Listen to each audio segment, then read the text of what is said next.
खुलुमबाय लोगोफोर, नोंथांमोनखौ बड' हेल्थ टिप चेनेलाव आरो फिन खेबसेबाव बयखौबो बरायनाय बावहरग्रोनाय जाबाय। आं दिनै नोंथांमोननि सिगाङाव गोजां बोथोराव गुदुं दैखौल' लोंबाय थानाया थार ना गोरोन्थि बेनि बागै भिडिअ' लानानै फैदों। आसा खालामो नोंथांमोना भिडिअ'खौ नायना मोजां मोनगोन आरो जोबजासे नायलांगोन। फैदो दानिया भिडिअ'खौ जागायदिनि।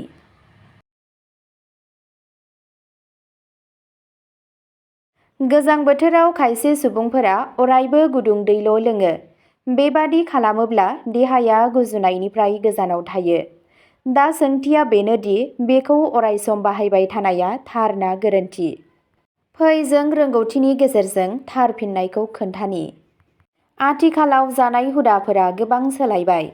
बेयो ससियेल मिडियानि मुगा, बेनिखायनो मानसिफ्रा रिल नायनानै गावनि रुटिन सेट खालामनो हमो। बेबादि मोनसे हुदाया जादों गोजां बोथोराव गुदुं दैखौल' लोंनाय।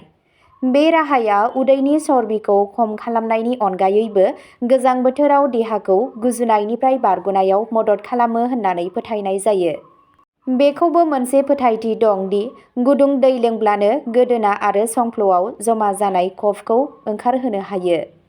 माब्लाबा माब्लाबा बेफोर आखुफोरा मुलाम्फा जानायनि सोलाय सोलेरनि थाखाय खहा गोनां जायो। नोंथाङा सानसे थार्मेल बथलाव दोननाय दैखौबो लोंबाय थानो हागौ। बे लिरबिदांआव जों नोंथांनो फोरमायनो थांगासिनो दं दि बिदि खालामनाया देहानि थाखाय मोजां ना गाज्रि। रोंग'साफोरा बेखौबो बुङो दि गुदुं एबा गुसु दै लोंनाया जोंनि पाचन बिखान्थिखौ मोजाङै लाखिनायाव मदद खालामो। नाथाय जायखिजाया आदबखौ नाजानायनि सिगां बेनि मुलाम्फा आरो खहाखौबो मिथिनांगौ।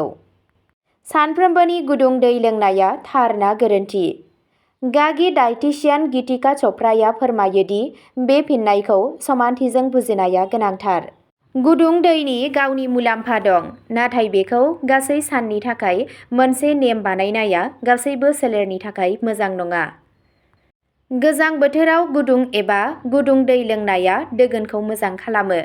बेयो उदैखौ रिलेक्स खालामो, थै खारनायखौ मोजां खालामो आरो गोजां बोथोरनि जेंनाफोर जेरै खि गोरा जानाय, उदै दुनाय आरो गुसु जानायखौ खम खालामो। गुदुं दैया देहानि सिंनि बिदुंखौ हमथाना लाखिनायाव मदद खालामो। बेयो गुसु मोनदांनायखौ खम खालामो। रोंग'साफोरा बुङो दि बेनि जाहोनानो जाबाय फुंआव सिखारनायनि उनाव आरो जानाय समाव गुदुं दै लोंनाया बिगियानारि महरै मुलाम्फा गोनां होननानै सानजायो। बिसोर बेखौबो फोरमायदों दि जुदि नोंथाङा सानसेयावनो गुदुं दैखौल' लोङो, अब्ला माखासे सुबुंफोरनि गेजेराव बेनि उल्था गोहोम गोग्लैनो हागौ। बांद्राय गुदुं दै लोंनाया खुगा आरो गोदोनायाव गोरान जानो हागौ, एसिडिटी एबा उदैयाव आलौनाय जानो हागौ। माखासे जाहोनाव देहानि मिथिंगायारि दै गांनाय बिखान्थियाबो जेंना जानो हागौ। रोंग'साफोरनि बादिब्ला हाइड्रेशनखौ खमायनो हागौ। गुबुन मोनसे सरासनस्रा फोथायथाया जाबाय गुदुं दै लोंब्लानो चर्बिया खमायो एबा लिरथाय खमायहोयो। रोंग'साफोरा बुङो दि बिगियानारि महरै गुदुं दैया मेटाबलिज्मखौ एसे हेफाजाब होयो, नाथाय बेयो मोनसे सोमोनांथाव राहा नङा। जानाय लोंनाय, उन्दुनाय आरो खामानि मावनाय गैयाब्ला गुदुं दैखौल' लोंनाया जेबो गिदिर सोलायनाय लाबोनो हाया। गोजां बोथोराव गुसु दै लोंनाया गोरोन्थि नङा, नाथाय गुदुं दैखौल' लोंनायनिबो गोनांथि गैया। बयनिख्रुइबो साबसिन राहाया जाबाय फुंआव आरो जानाय समाव गुदुं दै लोंनाय। गुबुन समाव सरासनस्रा दै लों, जाय दोगोन, हाइड्रेशन आरो आरामखौ समानथि खालामो। बेयो बिगियानारि महरै सैथो।